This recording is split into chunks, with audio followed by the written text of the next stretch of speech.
ఓం గం గణపతయే నమః. ఆదిత్యాయ చ సోమాయ మంగళాయ బుధాయ చ గురు శుక్ర శనిభ్యశ్చ రాహవే కేతవే నమో నమః.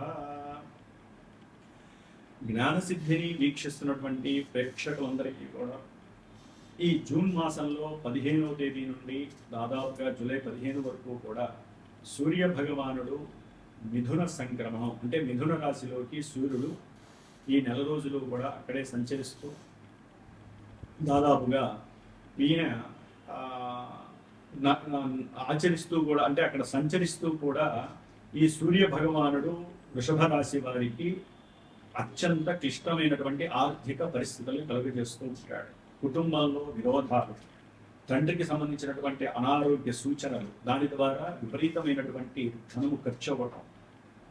ముఖ్యంగా వృషభ రాశి వారు తమ చేసేటటువంటి ఉద్యోగాలు, వృత్తి కావచ్చు, ఉద్యోగం కావచ్చు, వ్యాపారం కావచ్చు, ఆ విషయాలలో కొంచెం తగు జాగ్రత్తగా మాట్లాడటం, ఆకర్షించేటటువంటి శక్తిని వారు పెంపొందించుకోవటము, ఏ విధంగా మాట్లాడాలి, ఏ విధంగా మాట్లాడి అవతల వాళ్ళని ఆకర్షించాలో నేర్చుకోవాలి తప్ప అవతల వ్యక్తులు మీకు ఏదైనా పని చెప్పినా, వ్యాపారాల పరంగా ఎవరైనా ఉన్నట్లయితే వ్యాపారంలో మీరు సేల్స్ ద్వారా కావచ్చు, లేకపోతే మీరు ఎవరితోనైనా మాట్లాడి ఫలానా వస్తువుని విక్రయించాలన్నా, అంటే అది ఏ విషయమైనా సరే, ఏ వస్తువైనా సరే, అక్కడ కనుక మీరు సంయమనం పాటించకుండా సరైనటువంటి ఆలోచన సరళి కానీ సరైనటువంటి వాక్ స్థితిని కానీ కలిగి ఉండకపోతే ఆర్థికంగా నష్టపోతారు. అది జాగ్రత్తగా ఉండండి. ముఖ్యంగా తండ్రితో మాట్లాడేటప్పుడు ఒళ్ళు జాగ్రత్త పెట్టుకొని మాట్లాడండి. అనవసరమైనటువంటి వాగ్వాదం చేయకండి. వృషభ రాశి వారు తండ్రితో గనక వాగ్వాదం చేసినట్లయితే గనక ఆర్థిక పరమైనటువంటి నష్టాలు కలుగుతాయి. తండ్రిని గౌరవించండి, లేకపోతే మాట్లాడకుండా ఉండటం చాలా మంచిది. అలాగే ఉద్యోగస్తులు ఎవరైతే ఉన్నారో వారు చేసేటటువంటి ఉద్యోగపరమైనటువంటి ప్రయత్నాలలో అన్ని ఆశాభంగాలే కలుగుతాయి. సౌఖ్యకరమైనటువంటి ఉద్యోగం లేదని, లేకపోతే చేసేటటువంటి ఉద్యోగాలలో ఆర్థికంగా బాగాలేదని వేరే ఉద్యోగానికి ప్రయత్నాలు చేయటము, అవి వస్తాయో రావో తెలియక బాధపడటము, ఆకస్మికంగా ఆర్థికంగా వీరు నష్టపోవటము, ఇవన్నీ కూడా ప్రయాణాలలో విపరీతమైనటువంటి ధనము ఖర్చు అవ్వటము, బంధువులతో వీరికి వాక్ సంబంధిత దోషాలు కలిగి, మరి తండ్రికి సంబంధించినటువంటి బంధువులతో వీరు మాట పెరిగి విరోధాలు కలగటము జరగటానికి ఈ వృషభ రాశి వారికి సూర్యగ్రహ స్థితి అస్సలు బాలేదు. అట్లాగే కంచంలో చక్కగా పంచభక్ష పరవాణాలు ఉన్నప్పటికీ కూడా తినలేనటువంటి పరిస్థితి కలిగి ఉంటూ ఉంటారు. అది ఆరోగ్యపరంగా కావచ్చు, లేకపోతే వీరికి ఉన్నటువంటి కోపము, ఆవేశము. ఎందుకని? వృషభ రాశిలోకి ఈ 20వ తేదీన అప్పటి వరకు 12వ స్థానంలో ఉన్నటువంటి కుజుడు ఎంతో వేదన పొందించి ఇప్పుడు జన్మరాశిలోకి కుజుడు రావటం వలన వీరికి సంఘంలో సరైనటువంటి గుర్తింపు లేదని, లేదా వ్యాపారంలో వీరికి ఏదో నష్టం వచ్చిందని, వ్యాపార భాగస్వామ్యంలో ఎవరో వీరిని మాట అన్నారని చెప్పి మనసులో తలుచుకుంటూ ఇందాక నేను అన్నట్టుగా తిండిని సరిగ్గా తినలేక ఇంట్లో కోపము, ఆవేశము, కుటుంబంలో ఉన్నవారితో ఆ వాగ్వాదము, విద్వేషాలు, ఇలాంటివి ఎన్నో కూడా జరగటానికి అవకాశాలు ఉన్నాయి. అనారోగ్యకరమైనటువంటి సమస్యలు వీరిని చుట్టముట్టే అవకాశాలు ఉన్నాయి. అట్లాగే ఏది అనుకున్నా సరే ఆ విషయాల యందు వీరికి ఉన్నటువంటి కోపము, ఆవేశమే బద్ధ శత్రువుగా వీరిని శపించేటటువంటి అవకాశం ఉంటుంది. కాబట్టి కోపము, ఆవేశము తగ్గించండి, ఆగ్రహాన్ని దరి చేర్చకండి. సాధ్యమైనంత వరకు ఈ కుజుడు 4వ స్థానాన్ని చూడటం ద్వారా 4లో ఉన్నటువంటి కేతువు, ఈ కుజుడు కేతువు ఒకే ఫలితం, కుజుడిచ్చే ఫలితాన్ని ఇస్తారు. కాబట్టి వ్యాపారాల్లో నష్టాలు, రియల్ ఎస్టేట్ వాళ్ళకి వ్యాపారాల్లో నష్టాలు ఇస్తారు. విద్యార్థులైతే కనుక విద్యలో విపరీతమైనటువంటి ఆటంకాలను కలుగజేస్తూ ఉంటారు. అసలు చదవాలని అనిపించే అవకాశం ఉండదు. సంఘంలో అప్రతిష్టపాలు చేస్తారు ఈ కుజుడు కేతువు కలిసి. అట్లాగే వాహనాల పరంగా కనుక సరైనటువంటి సంయమనం పాటించకపోయినా, అవసరం లేని ప్రయాణాలు చేసినా కూడా ధన నష్టంతో పాటుగా తండ్రి ఆగ్రహానికి గురయ్యి అనవసరమైనటువంటి ప్రమాదాలు కలిగేటటువంటి అవకాశం కూడా ఉంటుంది కుజుడు కేతు యొక్క దృష్టిలో. కాబట్టి కొంచెం ప్రయాణాలు తగ్గించడం మంచిది. దాని ద్వారా మనసు ప్రశాంతంగా ఉండే అవకాశము, అనవసరమైనటువంటి ఖర్చులు కలగడానికి అవకాశం ఉండకపోవచ్చు. భార్యాభర్తల మధ్య విపరీతమైనటువంటి కుటుంబ సమస్యలు కలుగుతాయి. ఒక్కోసారి ఆకస్మికంగా వీరి మధ్య విడిపోయే పరిస్థితి కలుగుతూ ఉంటుంది. అట్లాగే కుటుంబ సభ్యులు లేకపోతే అన్నదమ్ముల మధ్య వైరం పెరగడానికి అవకాశం ఉంది. పిత్రార్జితాలు, మాత్రార్జితాల పరంగా కావచ్చు, సంతానపరమైనటువంటి విషయాల పరంగా కావచ్చు, వృషభ రాశి వారికి సడన్గా ఏదో రకమైనటువంటి గొడవలు కలిగి పోలీస్ స్టేషన్లకి లేకపోతే న్యాయస్థానాలకి వెళ్ళే అవకాశం కలుగుతుంది. వీరికి ఎవరో పెద్దవాళ్ళు బాగా తెలిసిన వాళ్ళు ఉన్నారనే అవకాశం తీసుకుంటారు, కానీ ఎవరు కూడా సమయానికి వీరికి సహాయానికి వారికి సహాయానికి రారు. అట్లాగే ఈ యొక్క వృషభ రాశి వారికి 3వ స్థానంలో బుధ గురు శుక్రుల యొక్క సంయోగము ఒకందుకు శుక్రుడు కొంతవరకు యోగించినా కూడా ప్రయాణాలు అధికంగా చేయడం, ప్రయాణాల ద్వారా విపరీతమైనటువంటి ధన నష్టం కలగటం. అట్లాగే వీరు కుటుంబ సభ్యులతో మాట్లాడేటప్పుడు జాగ్రత్తగా అంటే ఉన్నటువంటి వారి ఇంటికి ఎవరో ఒకరు రావటం, లేకపోతే ప్రయాణాల్లో కొత్త వాళ్ళు పరిచయం అవ్వటం, ఆ పరిచయాల పరంగా వీరు ఉద్యోగాలకు సంబంధించి విషయాలు మాట్లాడటము, దాని ద్వారా ధనాన్ని అవతల వాళ్ళు మిమ్మల్ని మోసం చేసేటటువంటి ఆలోచనలతో మీ దగ్గర కొంత డబ్బుని పొందటం, ఆ డబ్బు పోయినందుకు కుటుంబ వ్యవస్థలో మీకు గౌరవ మర్యాదలు పోవటం, ఇట్లా ప్రయాణాలలో మీకు ఎన్నో రకాలైనటువంటి సమస్యలు కలుగుతూ ఉంటాయి. అట్లాగే ఎవరైతే ఈ వృషభ రాశి వారు ఉన్నారో మీ యొక్క విద్యా ప్రామాణికాలు, విద్యా ప్రమాణాలు తగ్గే అవకాశాలు ఉన్నాయి.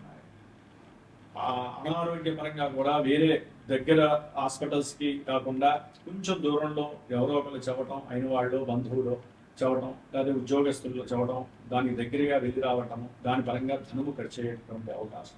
ఏదేమైనప్పటికీ కూడా కొంతమందికి దూర ప్రాంత ప్రయాణాలు కూడా కలిసి వచ్చే అవకాశం, సంతానాన్ని చూడడానికి దూర ప్రాంతానికి వెళ్ళే అవకాశం కలుగుతుంది.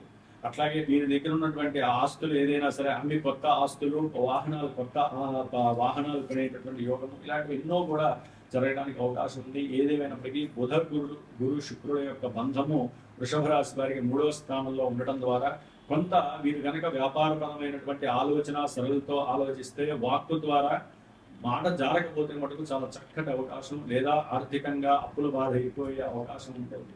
వీరు చేసేటటువంటి ఉద్యోగాల్లో లేఆఫ్లు లేకపోతే మార్పులు, దీనికి ఇష్టం లేక వీరు వెంటనే ఉద్యోగాల్లోంచి వైదొలగటం, సొంతంగా రిజైన్ చేయడం, ఇవన్నీ సడన్ గా అప్పటికప్పుడు జరిగిపోయేటటువంటి వ్యవహారాలు. వృషభ రాశి లాభంలో శని ఉన్నప్పటికీ కూడా ఆయన యొక్క దృష్టి వలన వీరికి మరి వారి యొక్క జన్మ రాశిలోనే ఉన్నటువంటి కుజుడిని చూడటం ద్వారా వీరు అప్పులు తీరుతూ ఉంటుంటారు. కానీ అప్పులు తీరుద్దామనే కోరిక అయితే ఉంటుంది, అది బాగా ఆలస్యమయ్యేటటువంటి పరిస్థితి, అనుకున్న డబ్బులు తిరిగి రాకపోవడం. అట్లాగే గృహ సమస్యలు, లేకపోతే భూములు ఎవరో ఆక్యుపై చేయడం, దాని వలన వీరు ఎవరో ఒకరిని ఆశ్రయించడం, వాళ్ళు మళ్ళీ మోసం చేయడం, వీడి మీద ఎదురు కేసులు పెట్టడం, ఇట్లా ఒకటి కాదు. గృహ సంబంధిత లేకపోతే రియల్ ఎస్టేట్కి సంబంధించిన వాళ్ళకి ఎంత ఇబ్బందికరమైనటువంటి పరిస్థితుల్లో అంత పరిస్థితులు జాగ్రత్తగా ఉండడం మంచిది. ఉద్యోగ విషయాల్లో అయితే కనుక చాలా ప్రస్తుతమైనటువంటి పరిస్థితులు కనిపిస్తున్నాయి. ప్రమోషన్స్ అలా దగ్గర దాకా వచ్చి ఆ ప్రమోషన్ వచ్చే లోపల వీరికి ఉన్నటువంటి కోపావేశాలు, ఇందాక చెప్పిన గ్రహస్థితి బాగాలేదు కాబట్టి ఉన్నటువంటి ఉద్యోగాలు పోవడం, మళ్ళీ కొత్త ఉద్యోగాల కోసం కాళ్ళు అరిగిపోయేటట్టు రోడ్ల మీద తిరగడం, ఇలాంటి అవకాశాలు ఎన్నో కలిగే అవకాశాలు ఉన్నాయి. కాబట్టి ముఖ్యంగా ఈ యొక్క బుధ గురు శుక్రుల యొక్క అవయోగం తొలగిపోవాలంటే వృషభ రాశి వారు లక్ష్మీనారాయణ యొక్క స్తోత్రాన్ని చదువుకోండి, లేదా విష్ణు సహస్రనామము కనకదార స్తోత్రం చదువుకోండి. దానివల్ల చాలా మంచి యోగము మీకు కలగటానికి అవకాశం ఉంటుంది. ముఖ్యంగా సంతానపరంగా కానీ విద్యాపరంగా కానీ ఎవరైనా ఇబ్బందులు పడుతున్నా, లేదా రియల్ ఎస్టేట్ వాళ్ళు కానీ సుబ్రహ్మణ్యేశ్వర జపం చేయించుకొని లక్ష్మీ గణపతి హోమము, సుబ్రహ్మణ్య పాశుపత హోమం చేయించుకున్నట్లయితే కనుక సంతానపరమైనటువంటి విద్వేషాలు ఉండవు, విద్యార్థులకు విద్యందు ఆటంకాలు ఉండవు. రియల్ ఎస్టేట్లో లేదా భూపరమైనటువంటి సంబంధిత దోషాలు ఉన్నటువంటి వాళ్ళైతే కనుక వారందరికీ కూడా అవన్నీ తొలగిపోయి సుబ్రహ్మణ్యేశ్వరుడి అనుగ్రహం కలగడానికి ఎక్కువ అవకాశాలు ఉంటాయి. మరికొంతమంది అయితే కనుక ఉద్యోగాల పరంగా ఏదైనా ఇబ్బందులు పడ్డా, పెద్ద పెద్ద రాజకీయ నాయకుల పరంగా కానివ్వండి, లేకపోతే ఒక స్థాయిలో ఉన్నటువంటి పారిశ్రామికవేత్తలు కానివ్వండి, వీరి ద్వారా అదే ఎవరైతే వ్యాపారంలో భాగస్వాములు ఉన్నారో వారి మధ్య తీవ్రమైనటువంటి ఆర్థిక అస్వస్థతలు కానీ, మాట విభేదాలు కానీ, కక్షలు కార్పణ్యాలు కనుక ఉన్నట్లయితే మీ మీద ఎవరైనా సరే చెడు ప్రయోగాలు చేసినా సుదర్శన పాశుపత రుద్రహోమాలు చేయించుకోవడం, ఇలాంటివి ఎన్నో కార్యక్రమాలు ఉన్నాయి.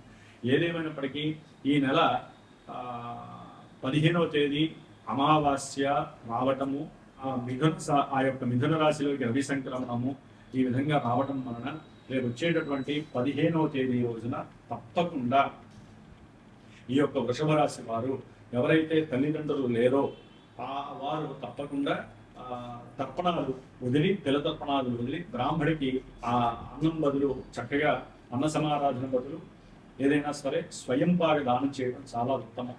అలాగే గో ప్రదక్షిణ వీరికి చాలా ఉత్తమమైనటువంటి రాజయోగ ఫలితాన్ని ఇస్తుంది. కాబట్టి ఉన్నంతలో సుబ్రహ్మణ్యేశ్వరుడి యొక్క అనుగ్రహాన్ని పొందటానికి సుబ్రహ్మణ్య స్తోత్రాన్ని చదవండి. గ్రహస్థితి అయితే కనుక వీరికి చాలా ప్రతికూలంగా ఉండేటటువంటి అవకాశం అయితే కనబడుతోంది వృషభ రాశి వారికి. కాబట్టి 13వ తారీఖు వచ్చేటటువంటి శనిత్రయోదశి మాస శివరాత్రి రోజున విశేషంగా అభిషేకాలు జరుగుతాయి. కాబట్టి చక్కగా వారిద్దరినీ కూడా అభిషేకించి మీకు ఆలస్యం అవుతున్నటువంటి ప్రతి పని, వివాహపరంగా కావచ్చు, భార్యాభర్తల మధ్య ఎడబాటు కలుగుతున్నా కావచ్చు, కోర్టు వ్యవహారాలు కావచ్చు, భూమి యొక్క కబ్జాలు, ఇవన్నీ పోవడానికి చాలా విశేషము. ఏదేమైనా సరే ఇవన్నీ కూడా వృషభ రాశి వారికి జరుగుతాయా అంటే, ఎవరికైతే జన్మజాతకంలో వారి యొక్క లగ్నము, దశలు, అంతర్దశలు తెలుస్తాయో దాని ద్వారా మాత్రమే అసలైనటువంటి శుభపరమైనటువంటి ఈవెంట్స్ని వారు తెలుసుకునే అవకాశం ఉంటుంది. కాబట్టి ఎవరినైనా సరే గురువుని సంప్రదించి మీరు వివాహం చేస్తున్నారా, ఎలా ఉంది, ఈ సంవత్సరం యోగం ఉందా లేదా, సంతాన పరంగా ఇబ్బందులు పడుతున్నారా, అట్లాగే విద్యార్థుల పరంగా ఏదైనా విద్యలో ఆటంకాలు ఉన్నాయా, వ్యాపార నష్టాలు కలుగుతున్నాయా, ఇవన్నీ కూడా గురువు ద్వారా తెలుసుకొని ఇది మంచి యోగమా కాలమా, ఇది మంచి కాలమా కాదా. కాబట్టి ఆ గురువు చెప్పేటటువంటి పరిష్కారాలు చక్కగా ఆచరించి మీ యొక్క రాజబాటని మీరే వేసుకునే ప్రయత్నం చేయండి. ధర్మో రక్షత రక్షితః, సర్వే జనాః సుఖినో భవంతు.